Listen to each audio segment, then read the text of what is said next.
Mes sœurs, mes frères, nous sommes là ce matin pour nous reposer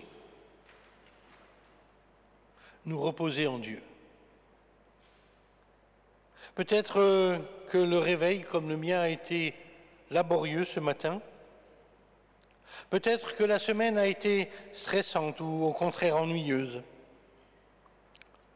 Eh bien, ce premier jour de la semaine, arrêtons-nous avec tout ce qui nous pèse pour un temps de recueillement et d'écoute, un temps pour nous laisser aimer par Dieu, un temps pour recevoir sa grâce et sa paix. Je vous invite à prier. Seigneur, je veux m'ouvrir à toi pour te laisser entrer dans ma vie. Pas besoin de politesse entre nous, mon Dieu. Je t'en prie, viens comme tu es et non comme je m'y attends. Même si cela doit m'étonner, même me déranger, je t'en prie, viens comme tu es. Peu importe que tu sois parole ou silence, j'attends simplement ta grâce. Amen. Oui, à toi, mon Dieu, mon cœur monte. C'est ce que je vous invite à chanter maintenant.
Je veux remercier le Seigneur en tout temps, que ma bouche ne cesse pas de le louer.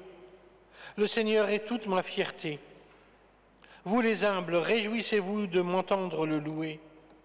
Joignez-vous à moi pour redire et dire la grandeur du Seigneur.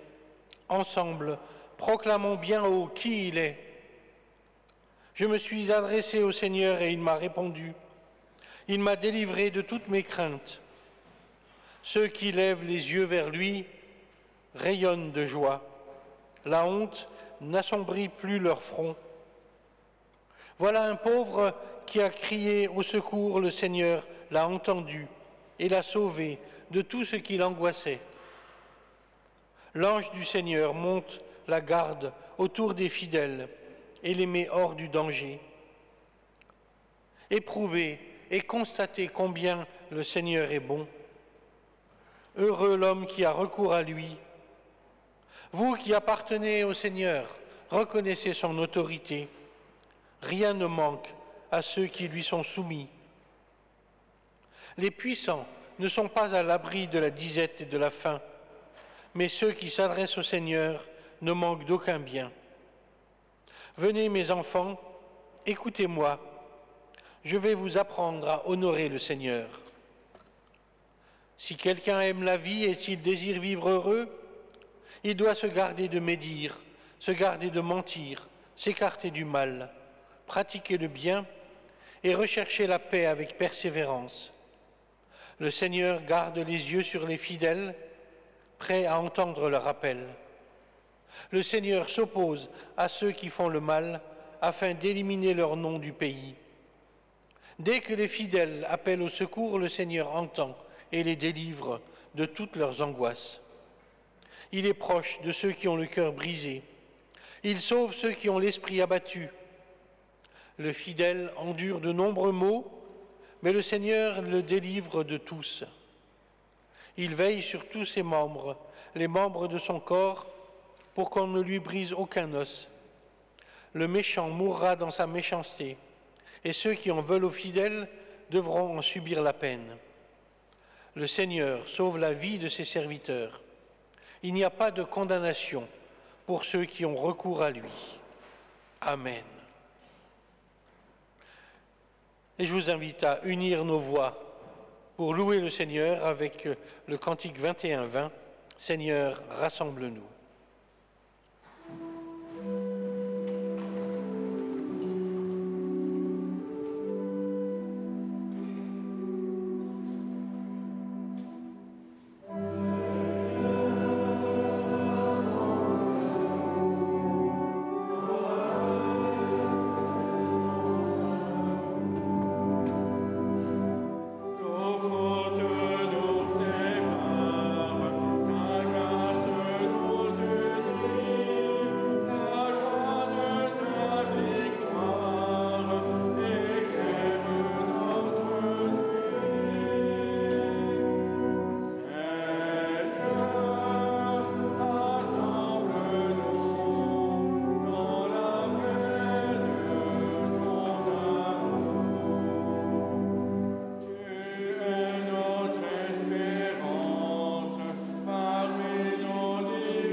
En nous faisant connaître la volonté de son Père, Jésus nous a laissé son souffle de vie, qui fait vivre la parole et qui nous fortifie. Il a utilisé les paraboles pour nous aider à comprendre cette parole. Il a utilisé des verbes d'action pour nous envoyer vivre en vérité dans la lumière. Nous connaissons les commandements. Nos cœurs et nos pensées sont habités par la parole. Aujourd'hui encore, le Seigneur les résume dans cet appel « Aimez-vous les uns les autres, comme je vous ai aimés ». Nous savons qu'il est difficile de toujours rester en présence du Seigneur. Alors je vous invite à la prière de repentance pour reconnaître notre péché. Seigneur notre Dieu, nous voulons revenir en nous-mêmes pour revoir notre chemin. Nous ne savons aimer que d'un amour qui possède. Nous parlons souvent alors qu'il faudrait se taire, et nous nous taisons alors qu'il faudrait parler. Nous blessons sans nous en rendre compte, et quand nous sommes blessés, nous devenons rancuniers. Tu nous demandes de mettre la relation au cœur de notre vie, mais nous préférons bien souvent notre organisation bien huilée. Nous avons peur de perdre notre temps. Tu nous demandes de pardonner, mais nous préférons fermer les yeux et oublier. Tu nous demandes d'aimer l'autre comme s'il était Jésus-Christ, mais nous en avons peur. Pardonne-nous, Seigneur, d'oublier ta présence, car il n'y a que toi qui peux nous faire vivre une vraie fraternité. Amen. Montre-moi, Seigneur,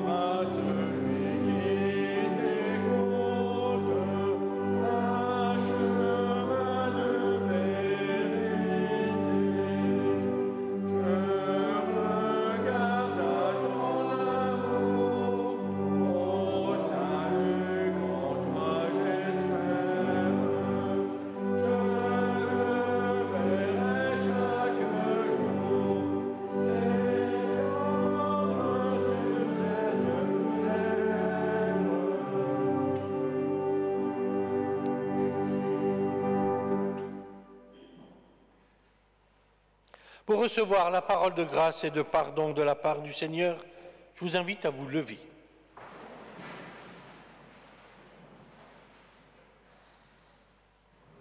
Le Seigneur nous accorde sa grâce et son pardon. Comme le Père qui guette le retour du Fils prodigue, c'est avec un empressement et sans rien attendre en retour que le Seigneur vient vers nous et nous prend dans ses bras. Il nous apporte la plus belle robe et nous passe la bague au doigt, car nous sommes ses filles et ses fils, en qui il place toute sa confiance. Comme le Père pardonne au Fils perdu, c'est avec empressement et sans rien attendre en retour que le Seigneur nous déclare libres, libres de toute condamnation qui pesait sur nous. N'est-ce pas pour cela que son Fils, Jésus le Christ, est mort et ressuscité? Est-ce en vain qu'il a été abaissé et humilié par le péché des humains et qu'il a été rétabli? Alors réjouissons-nous ensemble de cet amour et ce pardon qui nous est donné, et soyons ces enfants de lumière. Amen. Mon Dieu, dans ta grâce immense.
Je crois que Dieu nous aime. Il se tient patient auprès de nous. Il prend la main que nous ouvrons pour nous faire découvrir la paix et la joie.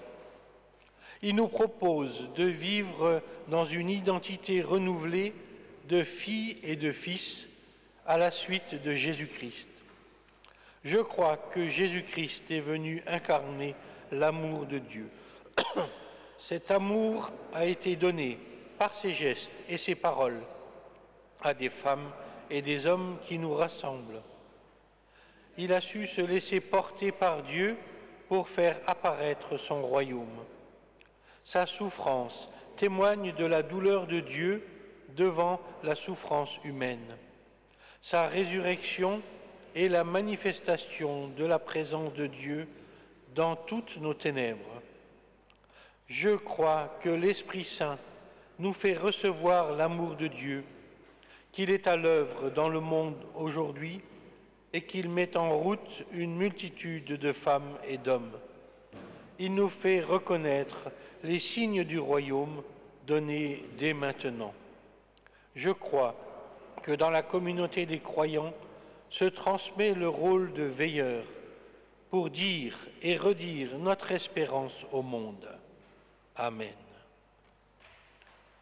Et je vous invite à chanter celui que nous avons confessé avec le cantique numéro 33, pour quel péché, 33-11, pour quel péché, pour quelle offense.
Prions. Ta parole, Seigneur, nous l'avons lue et entendue 100 fois, 1000 fois. Si je m'écoutais, je croirais que je n'ai plus rien à apprendre, que je n'ai plus besoin de toi. Je me contenterai de ce que je crois savoir pour m'éclairer à ta lumière. Mais je te dis, viens, j'ai besoin de ta lumière, j'ai besoin de ton intelligence. Viens renouveler, Seigneur, mon écoute de ta parole. La lecture de la Bible me nourrit chaque jour, fait que cette nourriture soit toujours différente selon dont j'ai besoin. Amen.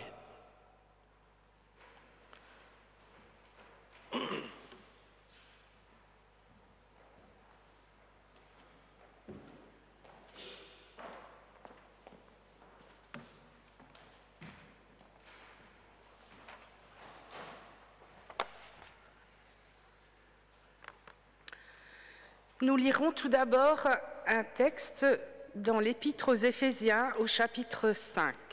« Imitez Dieu, puisque vous êtes des enfants qu'il aime. Vivez dans l'amour, comme le Christ nous a aimés et s'est livré lui-même à Dieu pour nous, en offrande et victime, comme un parfum d'agréable odeur. De débauche, d'impureté, quelle qu'elle soit, de cupidité, il ne doit pas même être question parmi vous. Cela va de soi pour des saints. Pas de propos grossiers, stupides ou scabreux, c'est inconvenant. Adonnez-vous plutôt à l'action de grâce, car, sachez-le bien, le débauché, l'impur, l'accapareur, cet idolâtre, sont exclus de l'héritage dans le royaume du Christ et de Dieu. Que personne ne vous dupe par de spécieuses raisons, c'est bien tout cela qui attire la colère de Dieu sur les rebelles. Ne soyez donc pas leurs complices. Autrefois, vous étiez ténèbres, maintenant vous êtes lumière dans le Seigneur. Vivez en enfants de lumière. Et le fruit de la lumière s'appelle bonté, justice, vérité. Puis dans l'évangile de Luc, au chapitre 9, les versets 57 à 62. Comme ils étaient en route, quelqu'un dit à Jésus en chemin, « Je te suivrai partout où tu iras. » Jésus lui dit, « Les renards ont des terriers et les oiseaux du ciel des nids. Le Fils de l'homme, lui, n'a pas où poser la tête. » Il dit à un autre, « Suis-moi. » Celui-ci répondit, « Permets-moi d'aller d'abord enterrer mon père. » Mais Jésus lui dit, « Laisse les morts enterrer leurs morts, mais toi, va annoncer le règne de Dieu. » Un autre encore lui dit, « Je vais te suivre, Seigneur, mais d'abord permets-moi de faire mes adieux à ceux de ma maison. » Jésus lui dit, « Quiconque met la main à la charrue puis regarde en arrière n'est pas fait pour le royaume de Dieu. » Puis, dans l'Ancien Testament, dans la première lettre des Rois, au chapitre 19, les versets 1 à 8, Akab raconta à Jézabel tout ce qu'avait fait Élie et comment il avait tué par l'épée tous les prophètes. Jézabel envoya un messager à Élie pour lui dire « Que les dieux fassent ceci et qu'ils y ajoutent cela, si demain, à cette heure-ci, je ne fais de ta vie ce que tu as fait de la vie de chacun d'eux. » Élie, voyant cela, s'en alla pour sauver sa vie. Il arriva à Bersabée, qui appartient à Juda, et il laissa là son serviteur. Quant à lui, il alla dans le désert, à 1 journée de marche.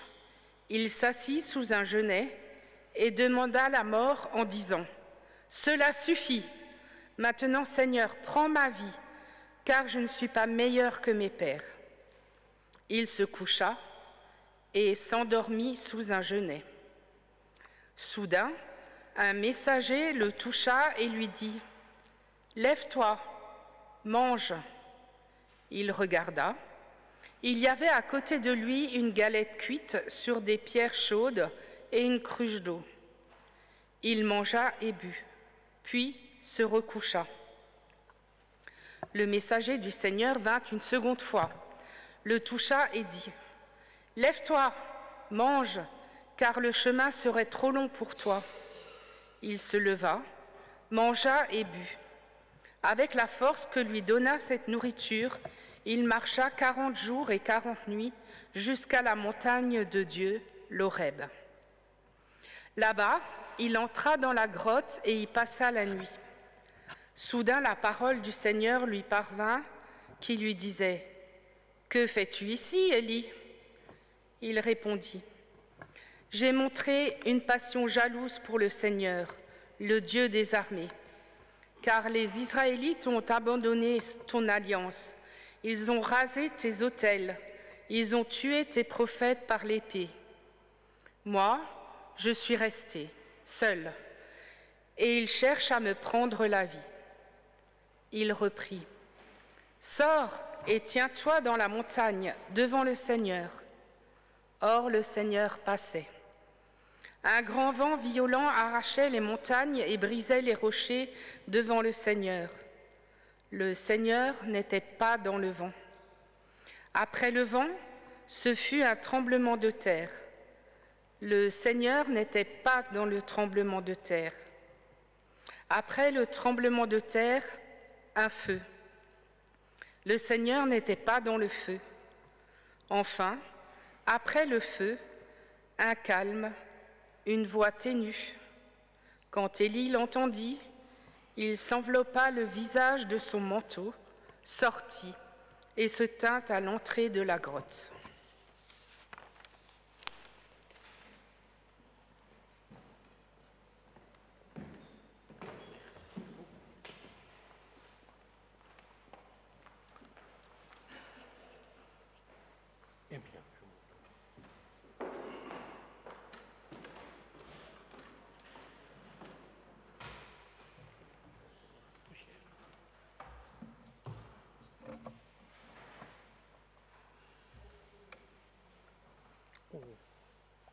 Ça chauffe.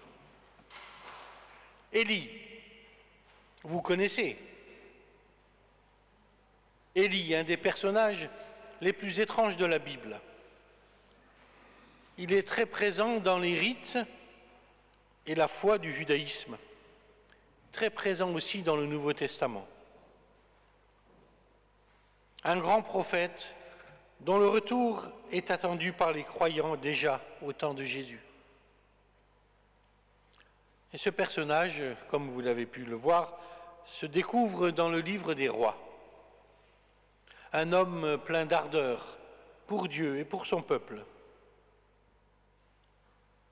Pourtant, comment est-ce possible? Hier encore, tout feu, tout flamme, plein d'enthousiasme. Hier. Et aujourd'hui, épuisé, au bout du rouleau, presque hurlant « Ça suffit, j'en ai marre ». Difficile à comprendre. Et pourtant, Élie, le prophète, me semble si proche aujourd'hui. Si proche, souvent, dans ce que je vis et dans ce que je ressens. En effet, dans nos vies, il y a aussi de tels instants où soudain tout bascule. Hier encore, tout semblait aller pour le mieux. Et voilà qu'aujourd'hui, nous hurlons à pleine voix ou silencieusement au fond de nos vies. Ça suffit, je n'en peux plus. Des jours dans nos vies où nous nous demandons pourquoi continuer. Ma vie a-t-elle vraiment un sens? Je me sens si seul dans mon désert intérieur. Je me sens tellement incapable, tout va de travers. Je ne vois plus que mes ratés, mes manquements. Je ne suis pas meilleur que mes pères, s'écrie Élie. Ce cri, je l'ai déjà entendu, peut-être même dans ma bouche ou dans mon propre cœur. Épuisé, écrasé par le lourd fardeau. Oui, être au service de Dieu, suivre le Christ, comme nous y invite ce dimanche, dimanche appelé Oculi, Oculi mei semper ad Dominum, mes yeux restent tournés, centrés sur le Seigneur. C'est ce que dit le psaume 25 dont nous avons chanté quelques morceaux. Suivre le Seigneur n'est pas tous les jours facile, car le fruit de notre engagement, et pourtant nous nous donnons à fond, oui, les fruits de notre engagement ne sont pas toujours visibles ou si peu reconnus. Alors, c'est la menace du découragement. Qu'est-ce qu'il nous faut dans ces moments-là?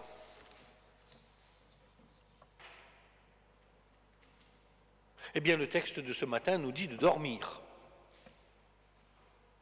Il se coucha et s'endormit sous un genêt. Oui, Élie se couche et s'endort. Peut-être espère-t-il ne plus se réveiller, ne plus rien voir, ne plus rien entendre. Ce désir n'est-il pas aussi parfois en nous?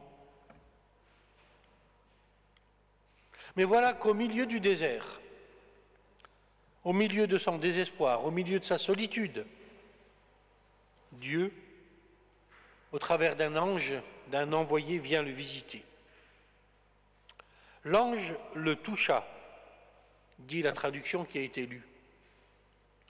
Le texte hébreu peut être traduit un peu différemment. Il exprime un geste assez fort. On pourrait traduire par « l'ange le secoua ». Notre Élie avait le sommeil profond. Dieu l'a secoué. Mais quel cadeau! Oui, quel cadeau! Dieu ne vient pas lui faire des reproches. Il ne vient pas lui dire, par exemple, « Non, tu n'as pas le droit d'être au bout du rouleau. Tu n'as pas le droit de déprimer parce que tu es le prophète. Il faut que tu assumes ta position. »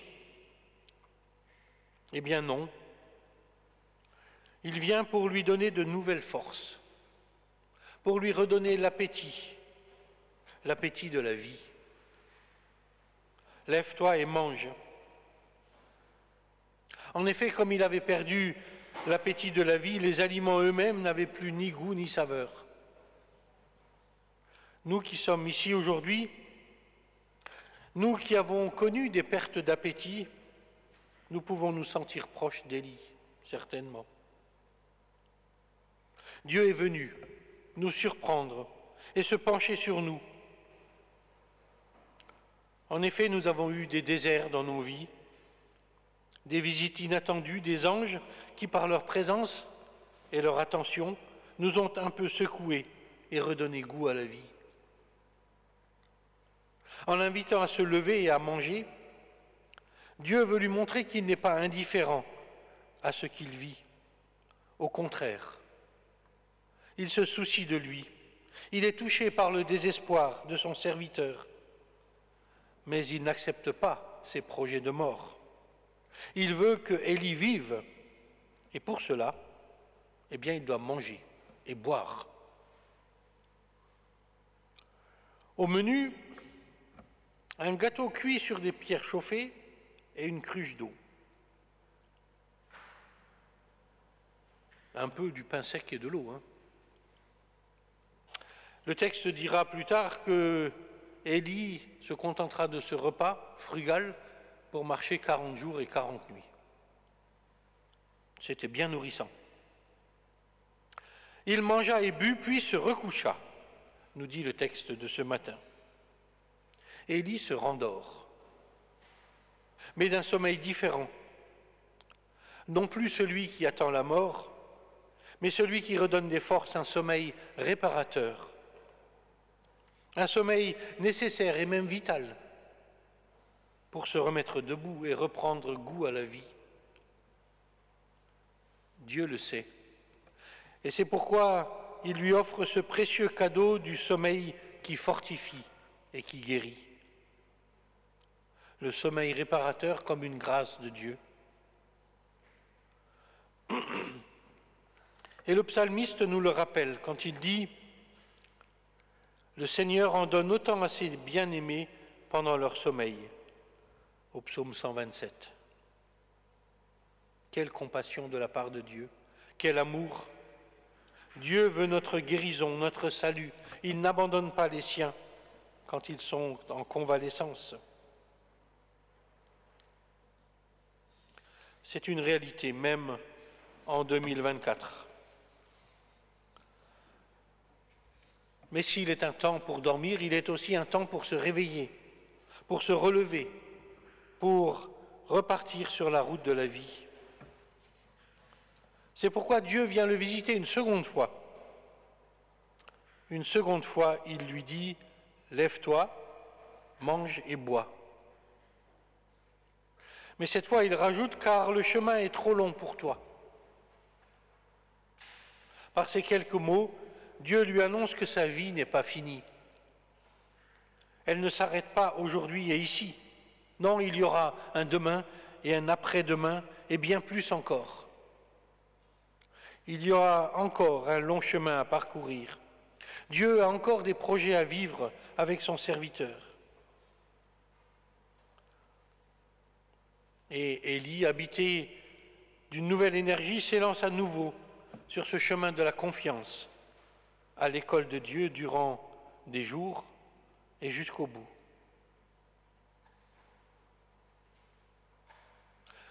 Et si nous essayons à notre tour, car Dieu a encore des projets avec nous aussi. Oui, j'en ai la certitude. Alors, tout à l'heure, levons-nous donc, comme Élie, avec une force nouvelle, pour vivre cette dynamique d'Église. Dégustons avec appétit la parole du Seigneur. Laissons-nous désaltérer par l'eau vive de la prière, personnelle et communautaire. Ainsi nourris, nous aurons, comme Élie, la force de marcher sur nos chemins quotidiens jusqu'au jour du grand rendez-vous avec le Seigneur. Amen.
Par la foi qu'Élie se remet debout et marche. C'est par la foi que devant nous s'effondrent les murailles. C'est ce que je vous invite à chanter maintenant.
Quelques annonces maintenant.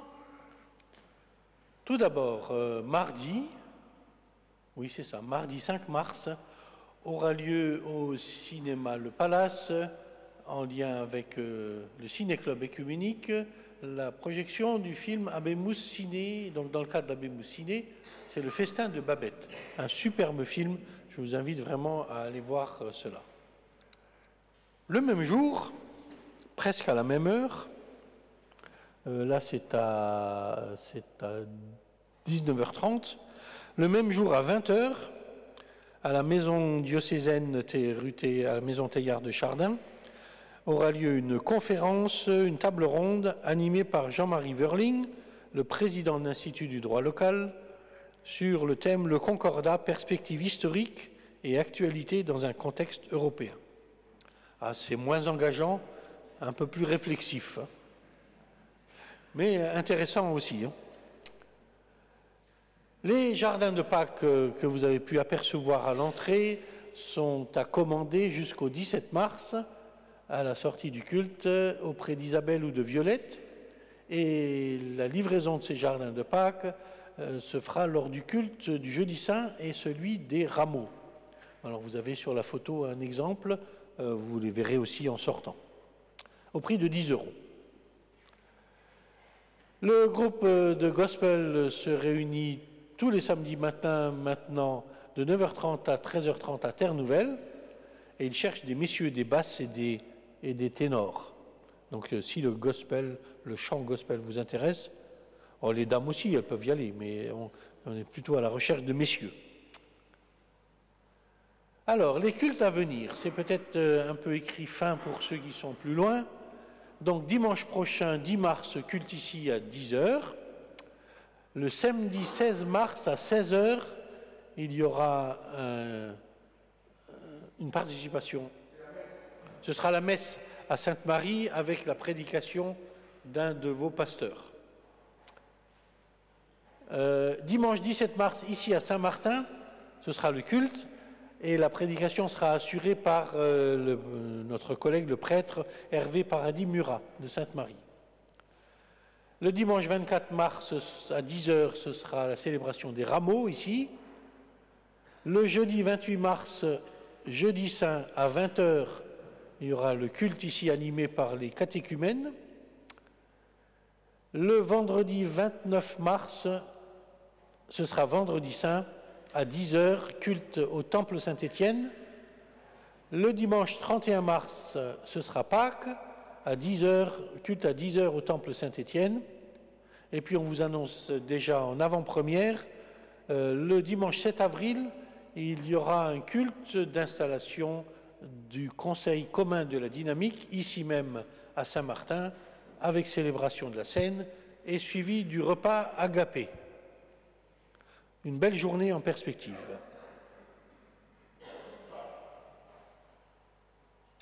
Et vous voyez les groupes qui continuent à se réunir régulièrement.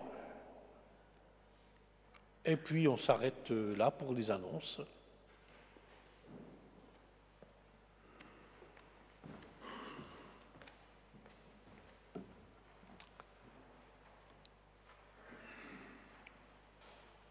C'est maintenant le temps de l'offrande. Et par l'offrande, nous exprimons notre soutien à l'Église. L'Église avec un E majuscule, celle qui rassemble tous les chrétiens, mais aussi l'Église avec un petit e, notre Église, c'est-à-dire notre communauté, pour qu'elle, la grande et la petite, soit toujours un lieu vivant de rencontre les uns avec les autres et de rencontre avec Dieu.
Merci Seigneur, pour cette grâce aujourd'hui encore de pouvoir faire un geste, des gestes, qui marquent notre participation au projet de vie que nous inspire ta parole.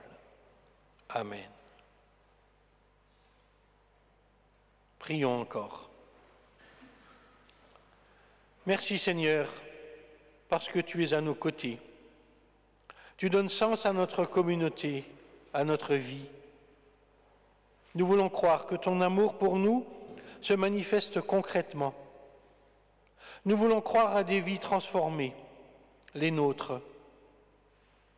Nous voulons maintenant te confier les personnes de la communauté qui se portent mal. Tu les connais, celles et ceux que la maladie paralyse, que la solitude enferme. Tu connais déjà leurs soucis, mais nous voulons appeler encore ta bienveillance sur eux, pour que le désespoir ne l'emporte jamais. Fais-leur signe à ta manière, pour que leur vie trouve toujours du relief et du goût. Et si c'est à nous d'être ce signe de ta part, inspire-nous, Seigneur. Aide-nous à être auprès d'eux des signes de ta grâce. Nous voulons aussi te confier nos amis, nos familles, ceux qui nous sont chers. Nous faisons nôtre leur joie et leur peine. Éclaire nos relations avec eux et allège, s'il te plaît, les difficultés que personne ne peut porter à leur place. Dans la ville où nous habitons, il y a des drames domestiques cachés, des existences fragilisées, abîmées, des gens qui souffrent en silence, d'autres que la haine d'eux-mêmes rend méchants et agressifs. Nous avons peur d'imaginer toutes ces détresses à côté de chez nous. Nous te confions celles et ceux qui ont le cœur assombri, qui sont marqués par la violence, l'abandon, la dépression. Aide-nous à garder confiance dans l'humanité, malgré toutes les atrocités qui ont eu lieu chaque jour, en Ukraine, en Palestine, ailleurs dans le monde.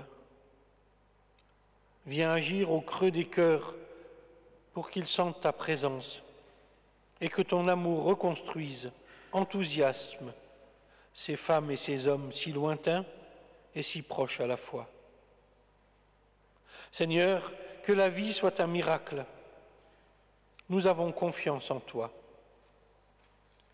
Toi, dont nous sommes les enfants, et en communion les uns avec les autres, nous voulons te dire d'un même cœur et d'une même voix, Notre Père, qui es aux cieux, que ton nom soit sanctifié, que ton règne vienne, que ta volonté soit faite sur la terre comme au ciel. Donne-nous aujourd'hui notre pain de ce jour. Pardonne-nous nos offenses, comme nous pardonnons aussi à ceux qui nous ont offensés. Ne nous laisse pas entrer en tentation, mais délivre-nous du mal, car c'est à toi qu'appartiennent le règne, la puissance et la gloire pour les siècles des siècles. Amen.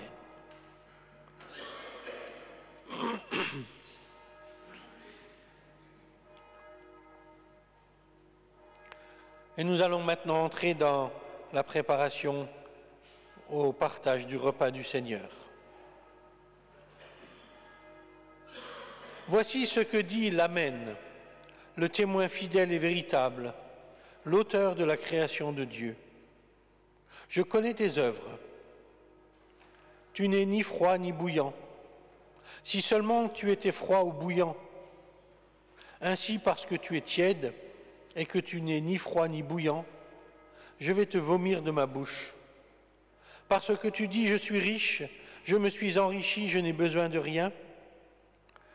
Et parce que tu ne sais pas que tu es malheureux, misérable, pauvre, aveugle et nu. Texte de l'Apocalypse au chapitre 3. C'est à nous que tu parles ainsi, Seigneur, comme ta parole est difficile à entendre. C'est vrai que je suis un peu tiède. mais il faut me comprendre. Quand je suis froid, j'ai besoin de ta chaleur pour continuer la route. J'ai peur du froid. Et tu sais bien qu'il n'est pas très raisonnable d'être bouillant, sans passer pour un illuminé, un fou ou un fanatique. À cause de ma tiédeur, tu vas me vomir, comme ta parole est dure à entendre. C'est vrai que je suis un peu riche, mais il faut me comprendre. Il faut bien penser au lendemain. Et puis on ne peut pas vivre en dehors de son temps. Et tu me dis que je suis malheureux, misérable, pauvre, aveugle et nu. Comme ta parole est difficile à entendre. Mais ta parole est vérité. Je suis misérable, pauvre, aveugle et nu. Ô Seigneur, prends pitié de moi. Et le texte de l'Apocalypse poursuit. Je te conseille d'acheter chez moi de l'or éprouvé par le feu, afin que tu deviennes riche, et des vêtements blancs afin que tu sois vêtu et que ta honte et ta nudité ne paraissent pas, et un collier pour oindre tes yeux afin que tu vois. Moi, je reprends et je corrige tous ceux que j'aime. Aie donc du zèle et repens-toi. Oui, Seigneur, accepte ma repentance. Donne-moi ton or, qu'il me libère des richesses qui m'encombrent.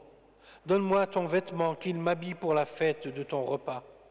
Donne-moi ton collier, qu'il me donne un regard qui aime, qui espère et qui croit. Ô Seigneur, prends pitié de moi. Voici, je me tiens à la porte et je frappe. Si quelqu'un entend ma voix et ouvre la porte, j'entrerai chez lui, je souperai avec lui et lui avec moi. Le vainqueur, je le ferai asseoir avec moi sur mon trône, comme moi j'ai vaincu et je me suis assis avec mon Père sur son trône. C'est toi qui frappes, Seigneur? Mes oreilles sont si souvent bouchées à l'écho de ta voix. Aujourd'hui, donne-moi la confiance et que je t'ouvre la porte. Viens, entre, sois l'hôte de ma maison, l'hôte de mon cœur, l'hôte de ma vie. Viens maintenant, dans notre communauté, présider le repas. Amen. Saint, saint, saint est le Seigneur du monde.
Seigneur Jésus, dans la nuit où il fut livré, prit du pain, et après avoir rendu grâce, le rompit et dit, « Ceci est mon corps qui est pour vous. Faites ceci en mémoire de moi. » De même, après avoir soupé, il prit la coupe et dit, « Cette coupe est la nouvelle alliance en mon sang. Faites ceci en mémoire de moi, toutes les fois que vous en boirez. Car toutes les fois que vous mangez ce pain et que vous buvez cette coupe, vous annoncez la mort du Seigneur jusqu'à ce qu'il vienne. Que ton esprit éclaire mon intelligence, illumine mon regard, ouvre mes oreilles. Que dans ce pain je reconnaisse ton corps livré pour nous. Que dans ce vin je discerne le sang de ton alliance. Que ce repas annonce le royaume de ta grâce. Amen. Christ est venu, Christ est né.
Écoutez la voix du Seigneur Jésus-Christ, lui ouvrir la porte, l'inviter à entrer chez nous, partager le repas.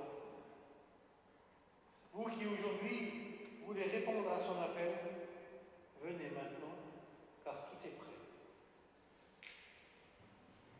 Et je vous propose de vous lever, de vous avancer, nous formerons le cercle le plus grand possible.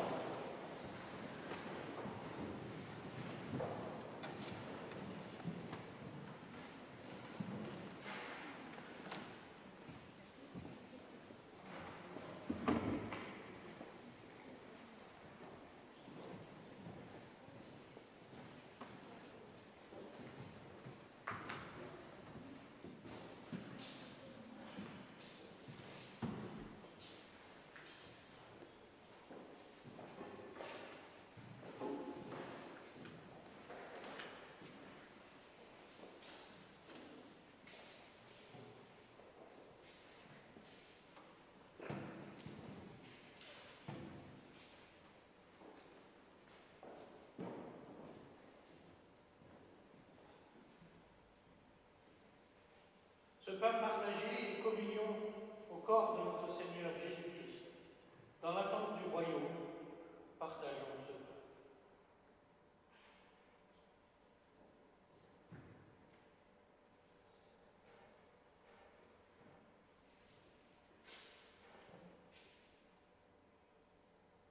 Ce plateau de bénédiction, plutôt donc, cette coupe de bénédiction pour laquelle nous rendons grâce à Dieu et communion au sang de notre Seigneur Jésus-Christ.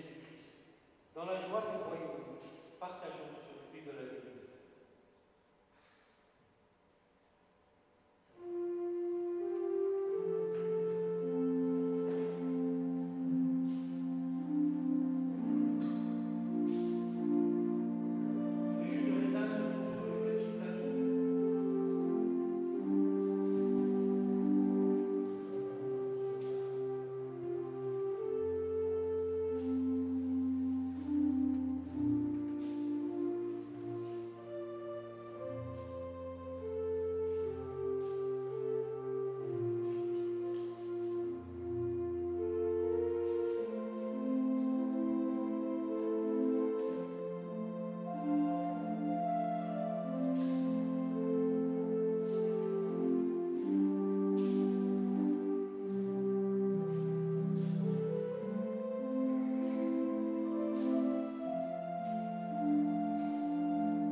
te rendons grâce pour cette invitation que tu nous as adressée, pour cette communion que nous avons partagée.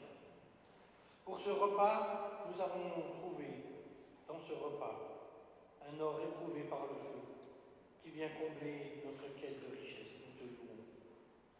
Dans ce repas, nous avons trouvé un vêtement blanc qui vient vêtir notre peur et notre honte. Nous te louons. Dans ce repas, nous avons trouvé un collier qui vient guérir notre regard.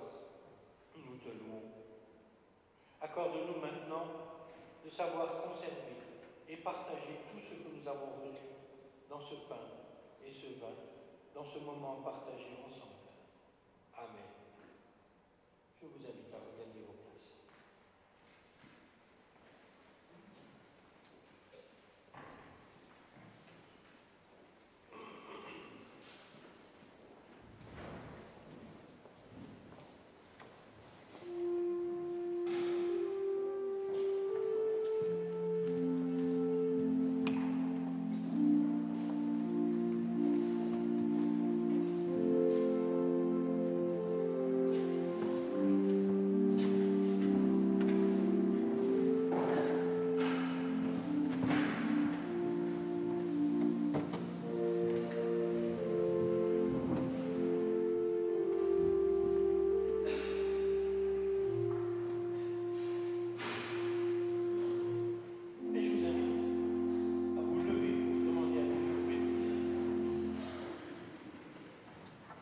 Que Dieu nous libère des inquiétudes comme des fausses sécurités, qu'il nous donne sa paix, que rien ni personne ne peut enlever à ses enfants, qu'il nous console dans nos deuils comme dans toutes nos épreuves, qu'il daigne faire de chacun de nous des membres humbles et fidèles de l'Église de Jésus-Christ, du corps du Christ, dans l'attente de son royaume de justice et d'amour, où sa volonté sera faite sur la terre comme au ciel.